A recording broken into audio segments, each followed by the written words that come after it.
everyone. We are Team Galaxy. We are studying 12th standard. Our project is about smart water tap system. நம்ம day to day லைஃப்பில் நிறைய வாட்டரை waste பண்ணிகிட்ருக்கோம். அந்த water வேஸ்டேஜை control பண்ணுறதுக்காக நாங்கள் இந்த ப்ராஜெக்டை பண்ணியிருக்கோம். ஸ்டேட்மெண்ட் நிறைய பொது இடங்கள்லையும் ஸ்கூல்லையும் நிறைய தண்ணி வேஸ்ட் ஆகுது. ஏன்னா பீப்புள் டேப்பை ஓப்பன் பண்ணிட்டு டேப்பை க்ளோஸ் பண்ண மறந்துடுறாங்க. அதனால் வாட்டர் பில்ஸும் வாட்டர் ஸ்கேர்சிட்டியும் இன்க்ரீஸ் ஆகுது டியூரிங் சம்மர் சீசன். என்ன டிசைன் பண்ணியிருக்கோம்னா அந்த காலத்தில் ஸ்மார்ட் வாட்டர் டேப் சிஸ்டம்.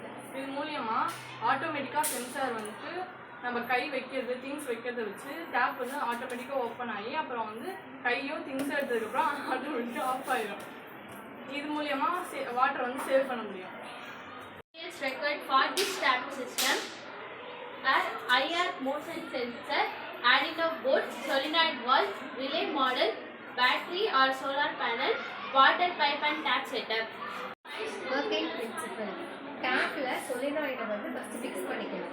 அப்புறம் ஐஆர் மோஷன் சென்சார் ஹேண்ட் இல்லைனா யூட்டன்சில் டேப் கீழே கொண்டு போகிறப்போ ஆட்டோமேட்டிக்காக சென்ஸ் பண்ணி வாட்டர் ஃப்ளோவை ஆன் இல்லைனா ஆஃப் தானாகவே பண்ணணும். இதனால வாட்டர் வேஸ்டேஜ் ரெடியூஸ் பண்ணணும்.